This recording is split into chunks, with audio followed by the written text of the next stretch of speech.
November 1st, 2019, two unsuspecting travelers from Sussex, New Jersey visit Wuhan, China. Can you believe I won these tickets to visit the Wuhan clinic in China? Are you sure this is the place? Yeah, look, they sell tires in the back. It's right here in the brochure. Plus, we get a free lunch after we get examined by their staff. Are they all supposed to be wearing those plastic suits? Look, we're in a foreign country.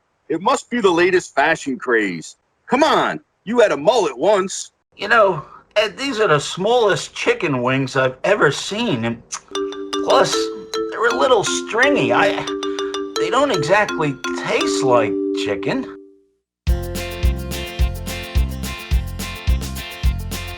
Come on down to the Wuhan Clinic. We'll change your tires in just 5 minutes. Stir-fried bats, no, we're not to blame. Germ warfare is part of the game. Spreading that virus, making us famous. Ship it to America, you can't blame us. Make electronics in your garments. By the way, we do eat varmints. Woo-ha!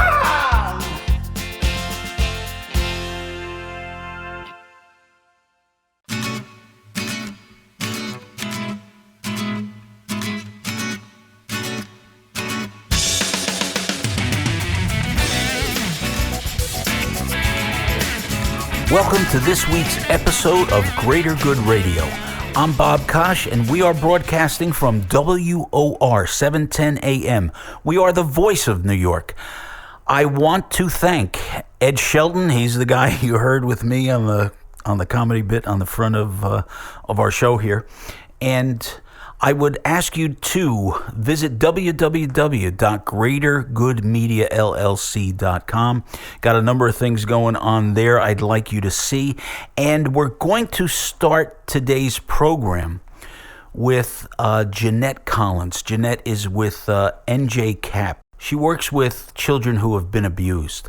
It's very interesting, very good content, and I'd like you to really listen hard.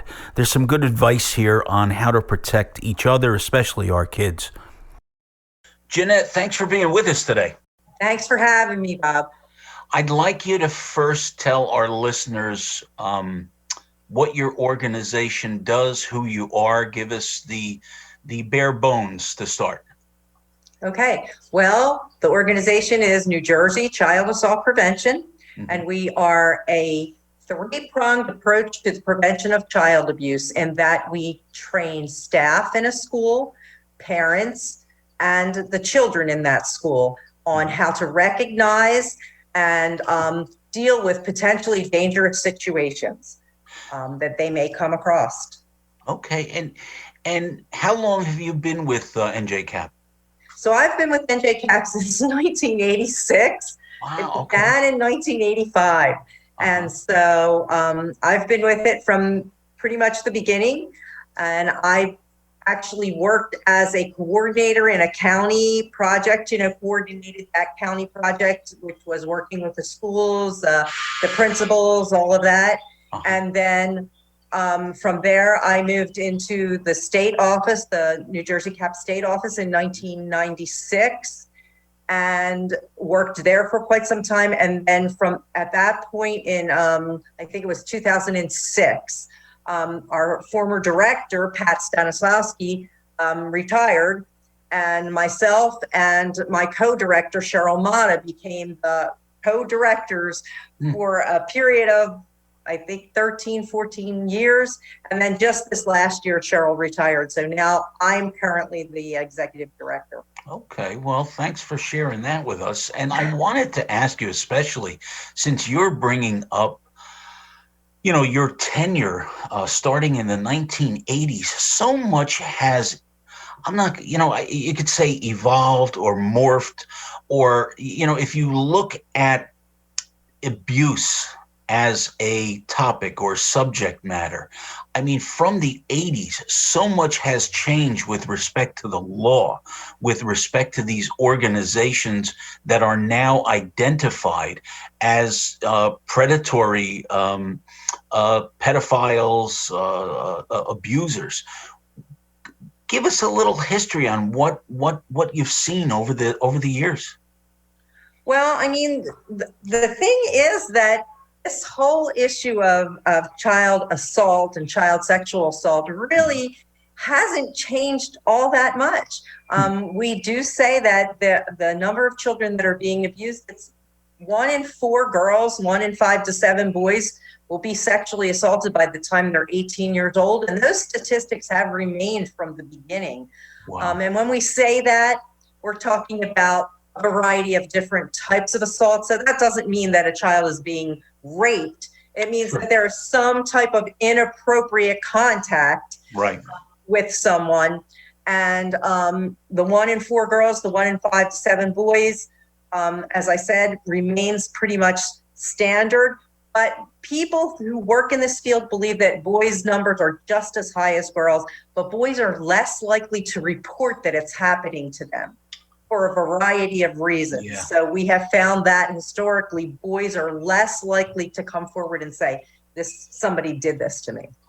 I find it just absolutely fascinating that with everything in the news today, all of the attention that victims' rights associations are advancing, and I just applaud everything that you guys do, that the numbers have remained constant like that. Is it something that, and I'm sure I'm using the wrong word, but I'm going to ask you for clarification. Is this hereditary?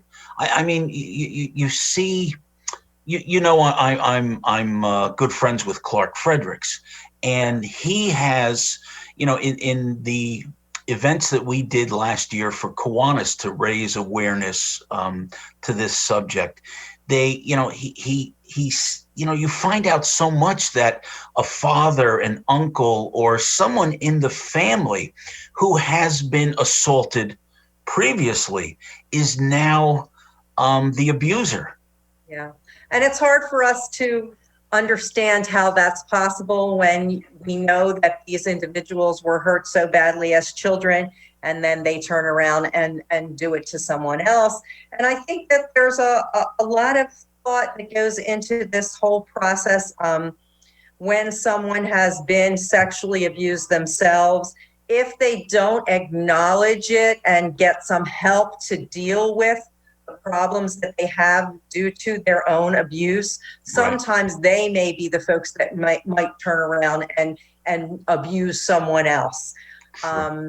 That's the thing to remember. But we do find that the majority of people do not turn around and abuse as well. So statistics show that 2/3 of the population do not actually keep the cycle of abuse happening. So it's that 1/3. If we can tap into that 1/3 and kind of educate them so that they can deal with their own problems that they're having, then they might not actually turn around and do it, because that other 2/3 of the people, they're the people that are out there trying to help kids. They're the people who really want to make a difference and are choosing professions that will help children with these kind of issues.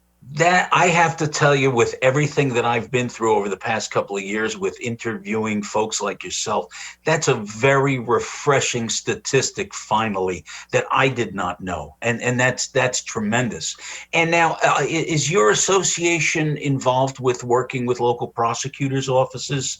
Sure. So there are situations when we actually work in the classroom with the children. There are times that children will disclose to us that they have been abused. And that would be a time after our classroom workshop. The classroom workshop is actually 1 hour in presentation in the classroom with 3 facilitators who come and provide information for the children. And after that 1 hour of time, there's a time that we call review time, where children have an opportunity voluntarily to come out and talk to us on a one-on-one. And during that time, sometimes kids just come out and say, I really like that program. You have the same name as my aunt. I liked your earrings. I liked that role play that you did. Something's just sweet that they wanted to come and visit about. But there are times that children do come out and report that they are being abused. And then when that happens, we have a process that we have to follow. That is, how someone goes about to report that. Because if you didn't know, I will tell you, in the state of New Jersey, there is a requirement, a law that states any person that knows or suspects that a child is being abused or neglected has the responsibility to report it to the authorities. And if they do not do so, they could be charged as, with a fine of $1,000 or even spend time in jail. We know that really hasn't happened often, but the law was put in place to protect kids so that those adults who know that it's happening do something to help them. Because sometimes the child can't do anything on their own. Right. They're in a situation where it's the people who are supposed to love and care about them that are doing this to them. Yeah. And who do they turn to? How do they even know where that they could turn to? So if someone knows about it and doesn't do anything, they're negligent, and they should be, doing something to protect that child. So calling the authorities, calling the police. And so there are times that we do interact with the local prosecutor's office. Sometimes they contact us wanting to know about a case, because once it goes from us, it goes to State Central Registry, which is who are the people in the state of New Jersey who take a call about a child being abused. That's who we have to call. And it's called State Central Registry in New Jersey. And individuals will call that number and they will give the information. And then from there, that organization, and that's in Trenton, New Jersey, it's a statewide, so everybody from all over the state calls there. And then those individuals take it and send it out to the individual county offices where they do the investigation. And at that time, that's when the prosecutor's office gets involved. Especially if it's a case of sexual assault, then the prosecutor's office will get involved to do the, to do the reporting of the situation. Sure. I was completely unaware of the law, and that's extremely helpful. And you know what? Hopefully it'll motivate someone to do something that knows something. But, and to wrap up, and I don't even know if you can answer this, Jeanette, but if there was some blanket advice or something you could just put out there to someone who may suspect a child is being hurt, what would you tell us? Go with your gut. If you think something's happening, go with it. Ask the kid the questions. Do you feel, our motto is, this is important for you to know, that all children deserve to be safe, strong, and free. So use that language with a child. Do you feel safe? Do you feel like you're strong? Do you feel like you're free, that you are able to do something to protect yourself? We tell people all the time to use that language because it is empowering language. Our program is all about empowerment. It's empowering children to recognize and know that they have these rights and know that there are things that they can do to protect themselves if they don't feel that they're safe.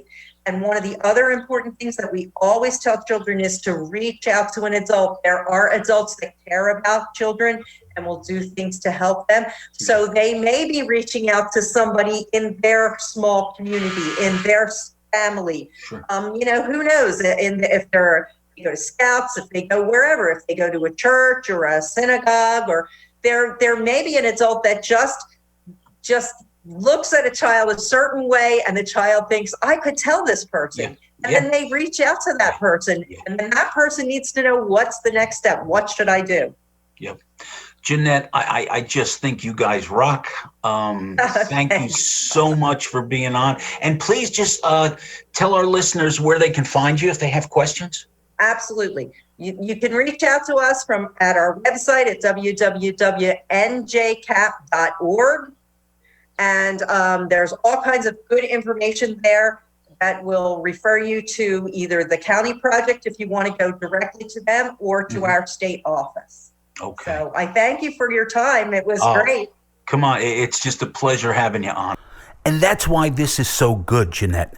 Just those two things that you said, I think, were so important, because in doing this now with Clark and these and other organizations, you know, every once in a while, and today was one of them, is I really got something out of it, which means there's a whole lot of people going to get something out of this. Good, great. So that said, you have a great day, Jeanette. Thank you, Bob. We will talk again.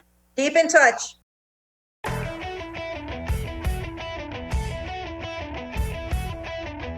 The American spirit, its ingenuity, desire, pride, and the chance to achieve your dreams. Have you ever given any real thought about where we would be without the American farmer? Have you ever really asked yourself that question at the dinner table while you're eating with your family? Ben Moore had a vision when he started the Ugly Company. After Ben served as an infantryman in the United States Army, he returned to farming and decided to do something about the waste of perfectly good fruit deemed unmarketable due to nothing more than a blemish or its shape. Thousands of truckloads of fruit are thrown out in California every year. The Ugly Company has taken a giant step in addressing food insecurity. The Ugly Company prevents food waste by upcycling fruit and transforming it into healthy dried fruit snacks. When you order from the Ugly Company, you're getting the best that this Kingsburg, California farming company has to offer. You know, ugly never looks so pretty. Go to www.theugly.company to order online for home delivery and learn more about these healthy, delicious products.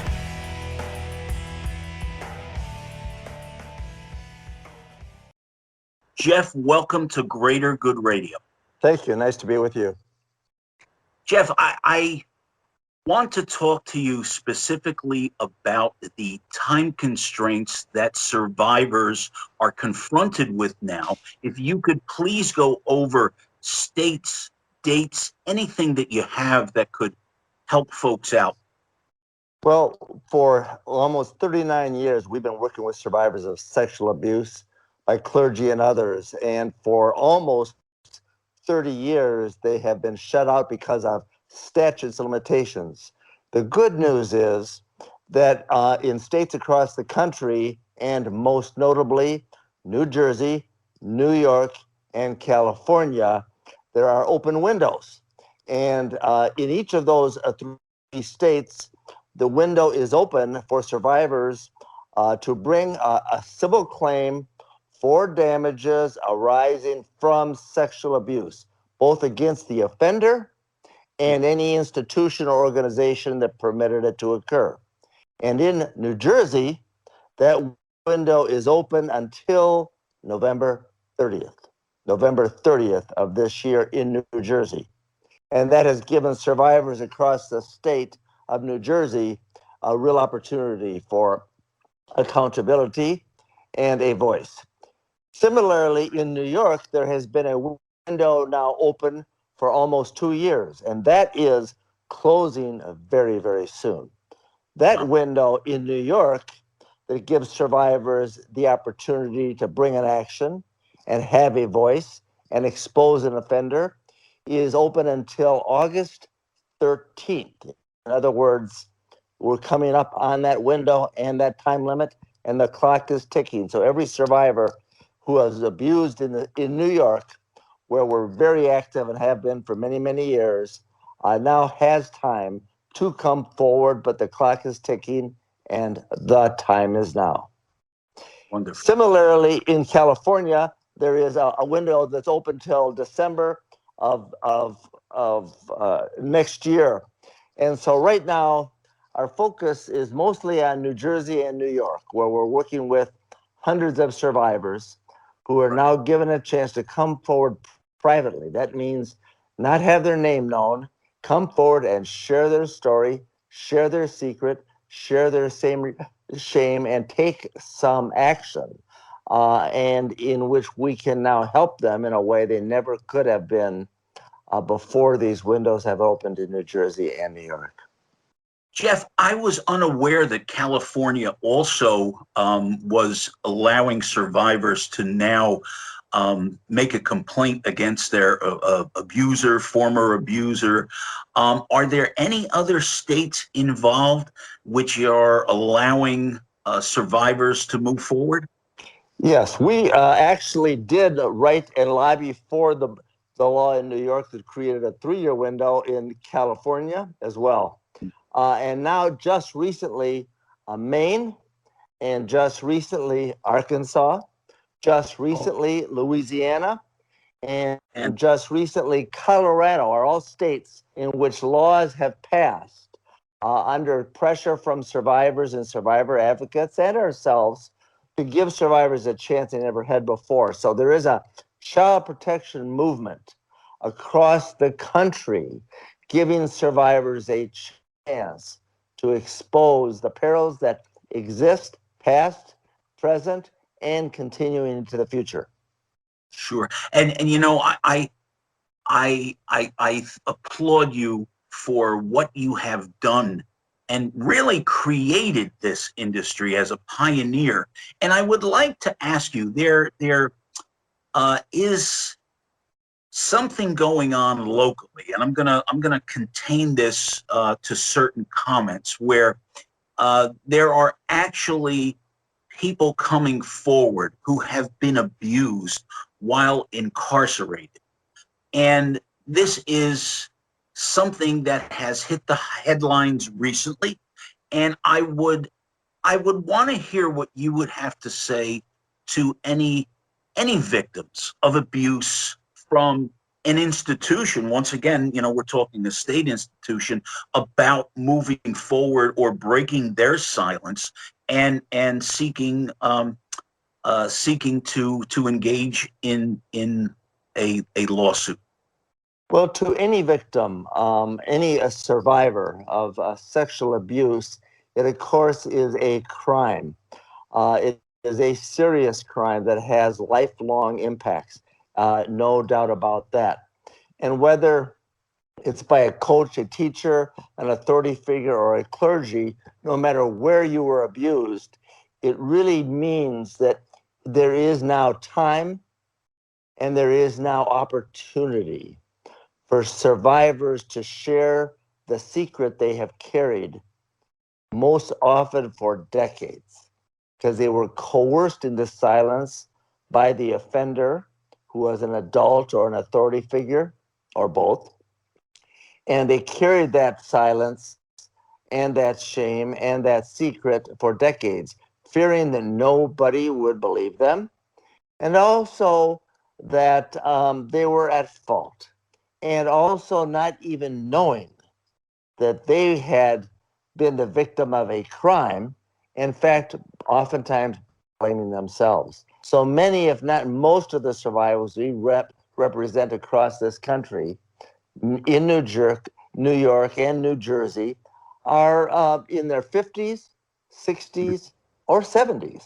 And they have now been given this chance by the opening of these windows and our culture now believing survivors in a way they hadn't before, to really share that secret and engage in a process that can empower them, in cause them to really believe that they can be believed, to kind of free themselves from the burdens that they have carried for so long. And through that process, oftentimes we can help them through the legal process, protect them from any further harm, and also empower them. Empower them, because crimes of sexual abuse are not really about sex as much as they are about power.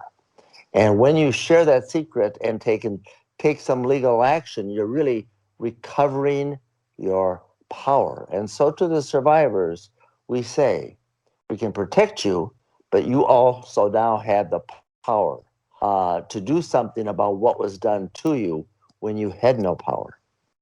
Right. Jeff, I think what you're doing as far as a point of healing is tremendous.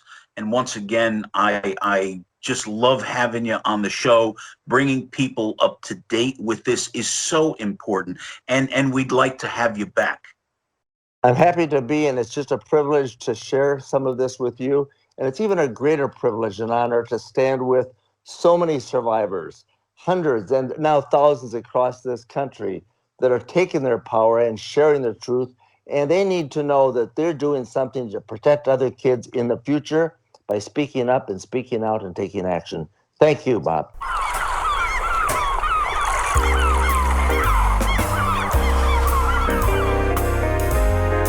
There is no place quite like the central shoreline of Connecticut, nestled along I-95 between New York City and Boston. It's close enough for a day trip or a weekend getaway. Whether you're seeking adventure, a chance to explore the early history of our country, a fine dining and shopping experience, or some serious relaxation, the shoreline of Connecticut has it all. We invite you to experience our quintessential New England towns and truly escape the hustle and bustle of everyday life. We promise that you will find what you're looking for and more. You just may end up staying permanently. Some of the highlights we offer is beautiful hiking and biking trails, fabulous restaurants, microbreweries and wineries, quaint and elegant lodgings. Visit Real Beauty. Come see us the way nature intended it, the central shoreline of Connecticut. Brought to you by the Shoreline Chamber of Commerce, serving the towns of Guilford, Branford, and North Branford. Visit us at 2614 Boston Post Road in Guilford, Connecticut. Call us at 203-488-5500 or visit our website at www.visitshorelineCT. You're listening to Greater Good Radio with Bob Kosh on WOR 710 AM, the voice of New York. There are so many organizations in our area that do so much good for so many people, and I wanted to bring that up in today's show. We are joined by Gordon Meth of the Kiwanis Club. Gordon, thanks for joining us today. I'm glad to be here, Bob. Thanks for having me. I'd like you to explain to our listeners what you do, who the Kiwanis Club is, and the just overwhelmingly wonderful things that you folks do. Okay, so Kiwanis is a service organization that's been around since about 106 years.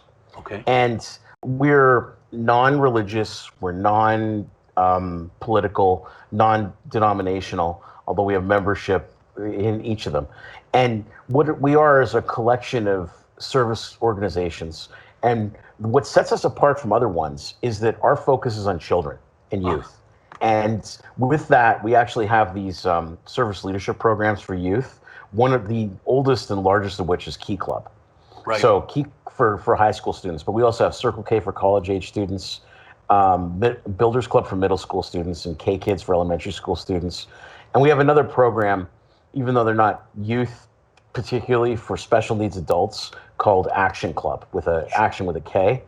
So yeah, that's the Kiwanis family of clubs. So that's really our role. And what we do is, like Key Club and the other ones are service leadership organizations that happen to also do service.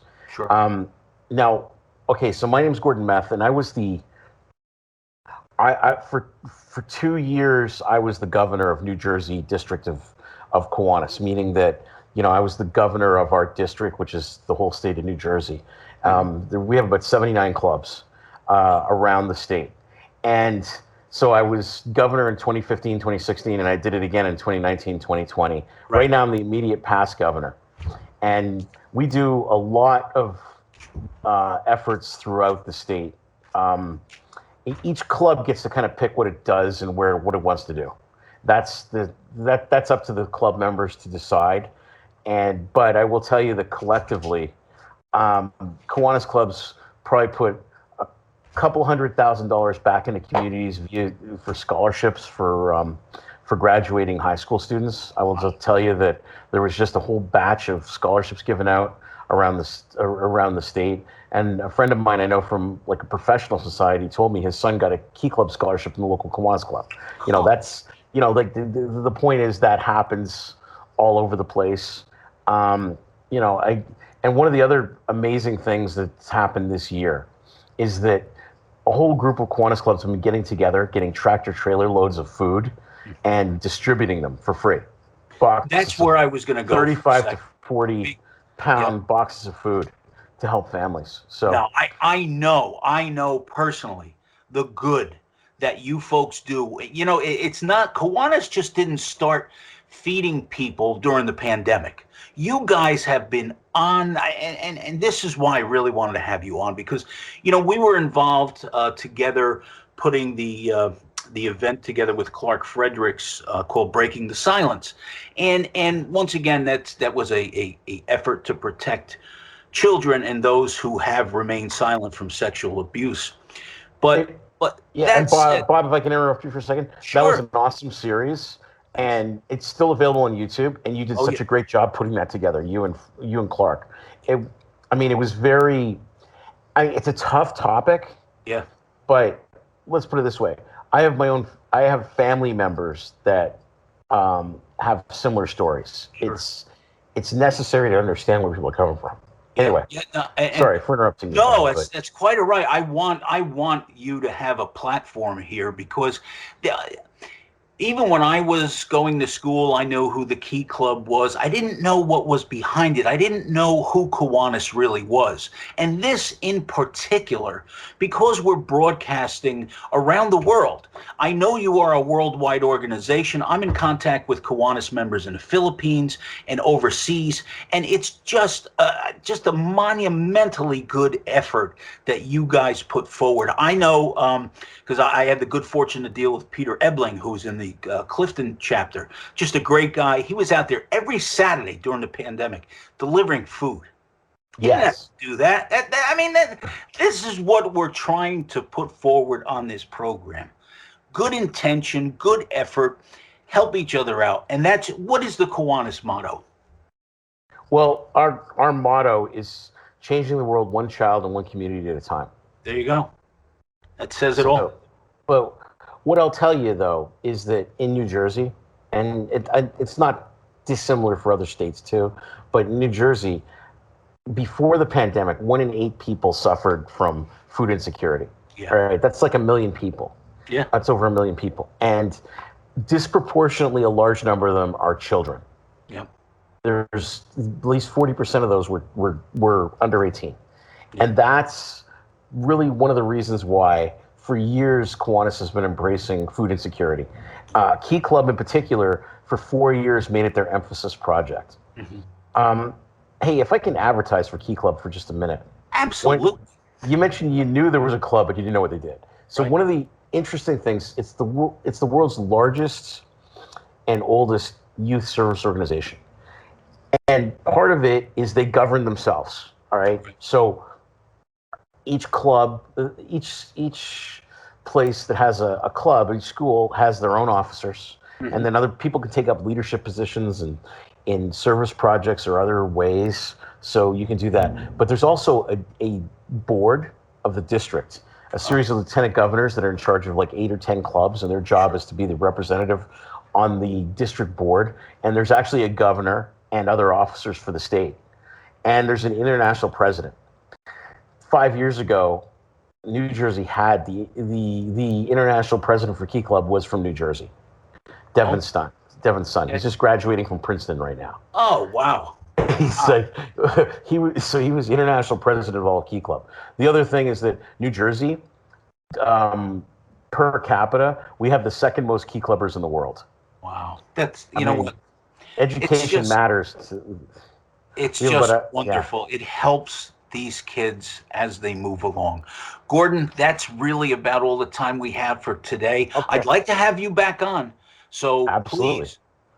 Please visit us again. And thanks so much for coming on the show. Oh, my pleasure.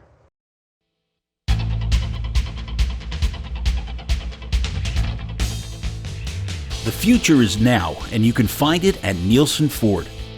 When you're in the market for a new or used vehicle, the place you can trust is Nielsen. This is no pushy online car company that you don't know. Nielsen has been a part of your community and continues to lead the industry by doing it right. No high-pressure sales tactics. Simply put, they're the best in reliability when it comes to taking care of those who have the confidence to visit their showroom. Cutting edge in American technology is putting it lightly.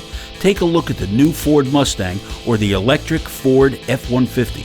Stop by Nielsen today at 375 State Highway 23 in Sussex, New Jersey, or visit their website at www.nielsenford.com.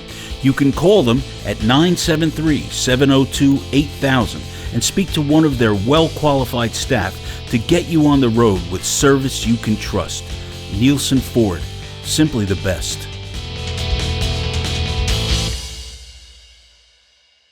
Now joining us is Ali Memeti, General Sales Manager of Nielsen Ford.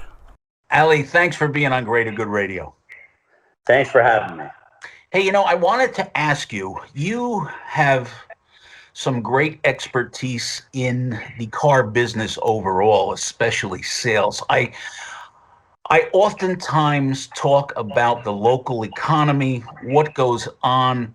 I have a cycle in my own head with respect to what people buy, how they do it. They buy houses every 10 years, new cars every 3 years. Have you seen any interruption, or would you comment on what's going on with the car market since we just came out of this crazy pandemic? Well, the market's still, as far as the consumer is concerned, they still want to get out every 3 years if they could. Even during the pandemic, there were still, people that needed to get out of there. A lot of them have leases. They need to get out of their car and get into another one. So even during the shutdown, I guess when they said that we were essential, we would have appointments set up and they would have to come in on certain times to do their deal. And of course, practicing all the things that we need to do as far as social distancing, the masks. And it was a real tough time during that time, but we still made it through. And now it's that needed to get out crazy as ever. People want to buy cars. It's like I don't know. Well, you know what? Listen, I know Nielsen has a line of different products. What are you finding with respect to people who are, still involved in a lease? Have you seen like delinquencies, or is there an uptick in leases or sales in general right now? There's a huge uptick. I mean, it's a crazy market right now just because of there's a microchip issue, so to speak, across the board, not just with Ford, but across the board where there's a need now for used cars. So the used car market is very high. So customers are, they still need to buy cars. There's still a need or a want or a demand out there. And now there's just less new inventory. So it's really drawing, the market to rise as far as pricing. Things are worth a little bit more on that aspect. And if you can get a new car, get it, because sometimes you'll be spending more on a used car today. Yeah.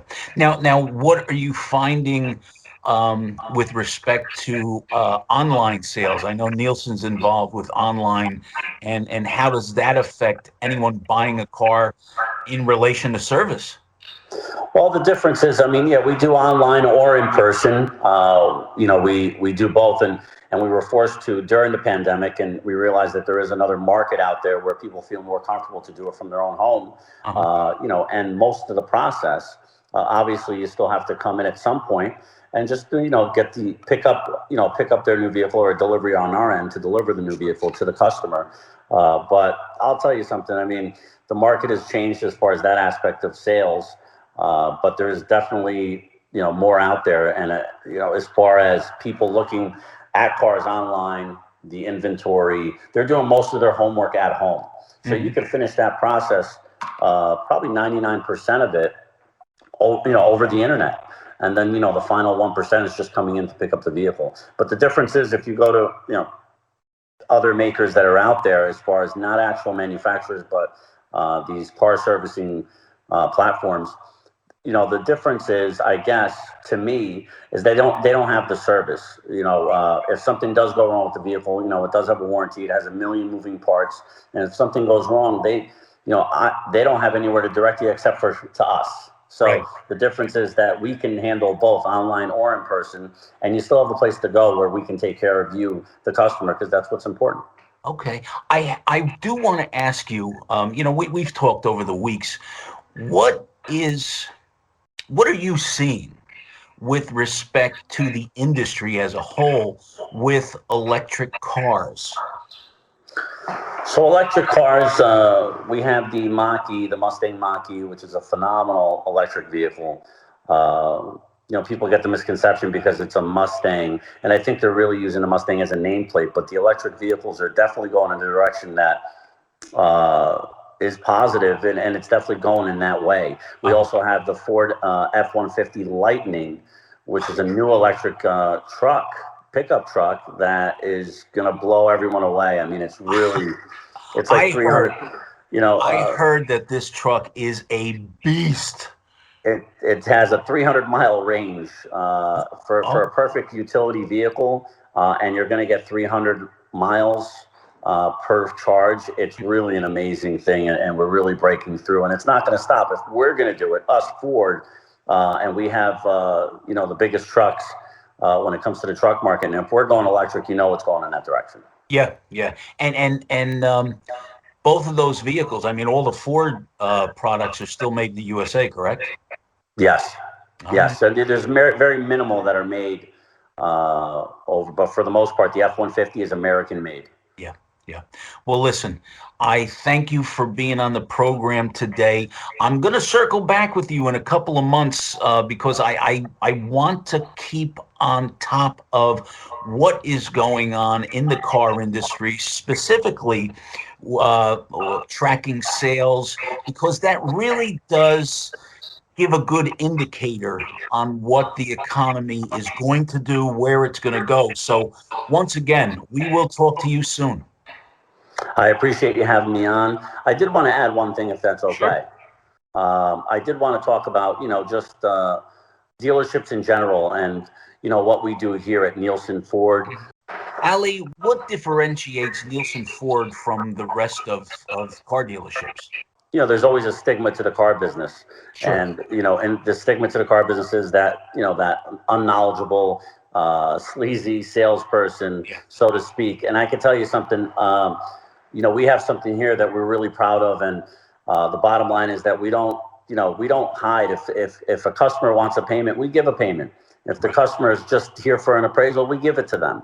Right. We do what it takes to make the customer feel happy and comfortable to do business. Mm-hmm. We don't shy away from anything that the customer feels that they want, as far as information that they need, as far as everything to make an intelligent decision to buy a vehicle. And I think we do a great job of that. I think that people are very drawn to us here at Nielsen Ford because of the non-pressure mentality that we have. And I just wanted to put that forth because I think that that's the new direction, in car buying or in the sales buying process. And I think things are changing for the good. We're definitely advancing as a business for the consumer. Okay. Ali, where can people find you? We are at 375 Route 23 in Sussex, New Jersey. We're in the northern part of New Jersey. We are a destination location, by all means. Okay. People come up here from all over. How about a website address? www.nielsenford.com. All right, great. I want to say first and foremost, Bob, thank you for having me. It was a pleasure. It was great having you on. Take care.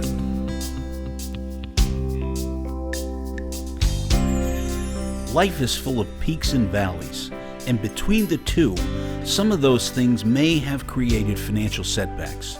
You do not have to suffer the anxiety of how to get out of a situation you didn't plan. You don't have to go it alone. The law offices of Edward Hanratty specializes in debt relief, bankruptcy protection, challenging student loans, and mortgage modifications. The law provides us with certain protection, and it's something you should take advantage of when you need it. Call 732-866-6655 or visit their website at www.centralnewjerseybankruptcylawyer.com. Experience and confidence is what the law offices of Edward Hanratty has been providing since 1997. Representation you can trust. Call them today or visit our offices at 80 Court Street, Freehold, New Jersey.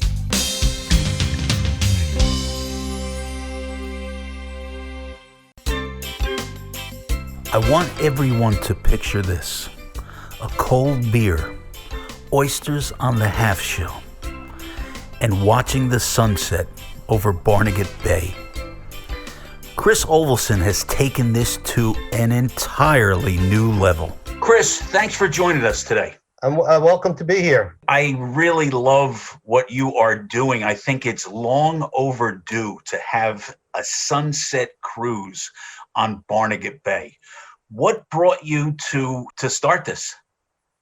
So I've had boats for while I've been down living on the Barry Island, and we recently switched to a pontoon boat around 2 years ago.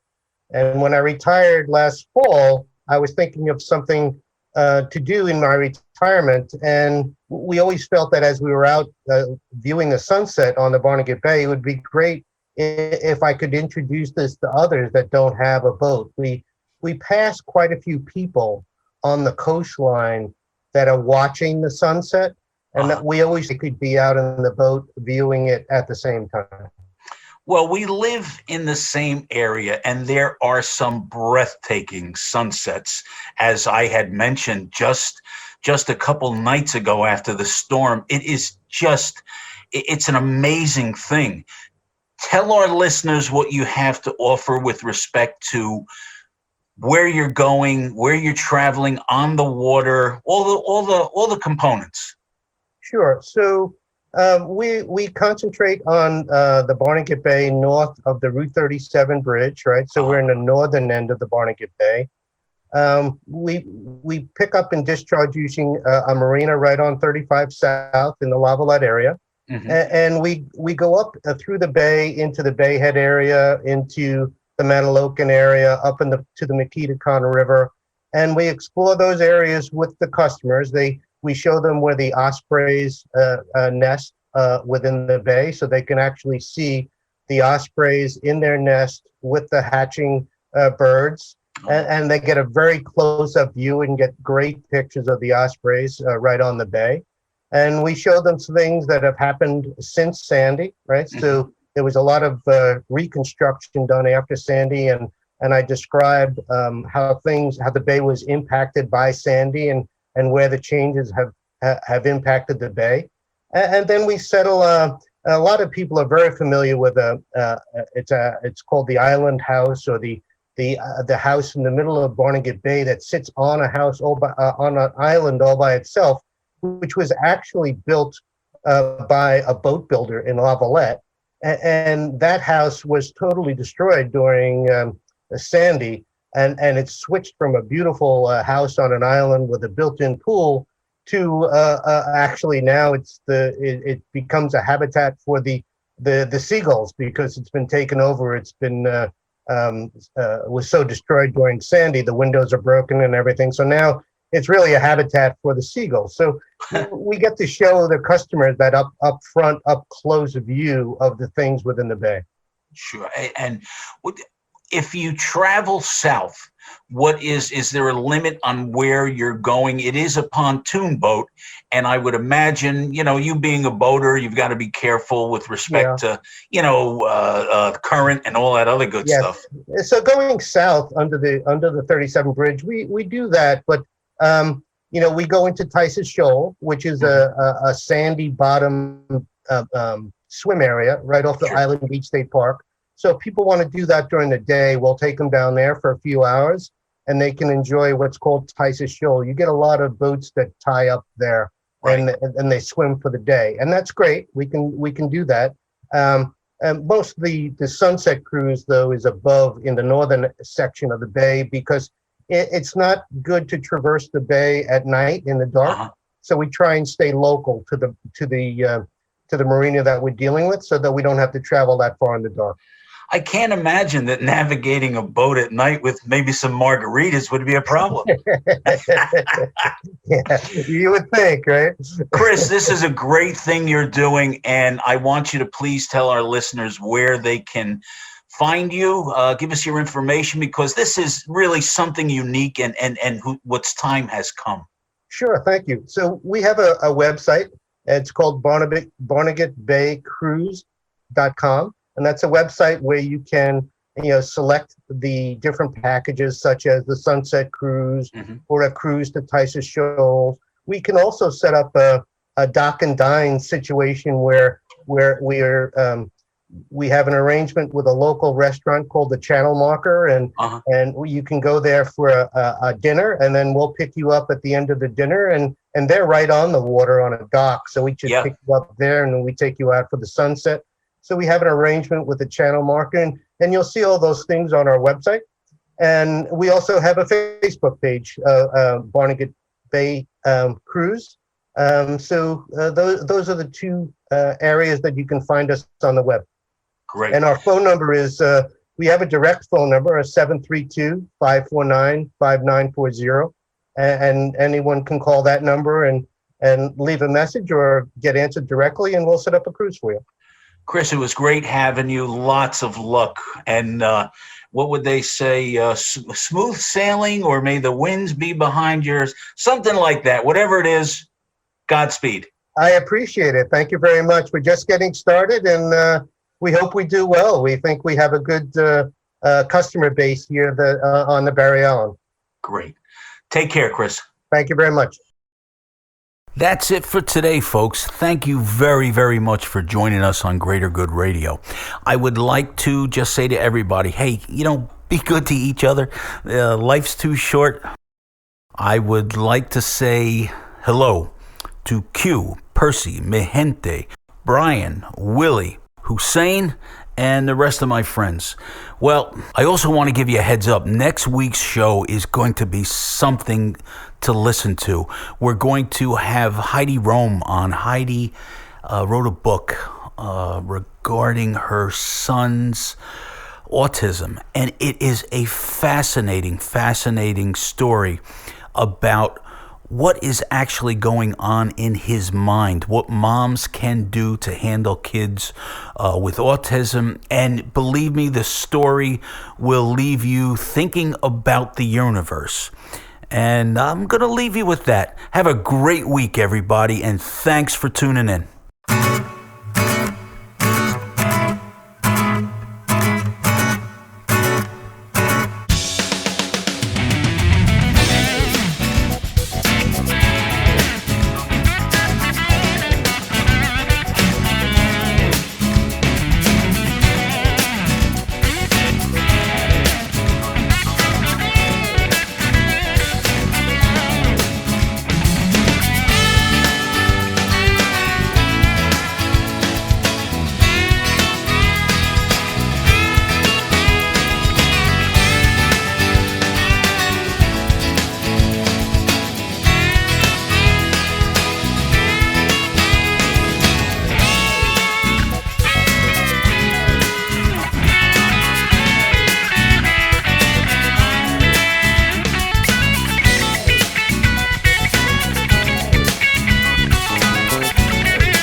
Scheming again, think you tried.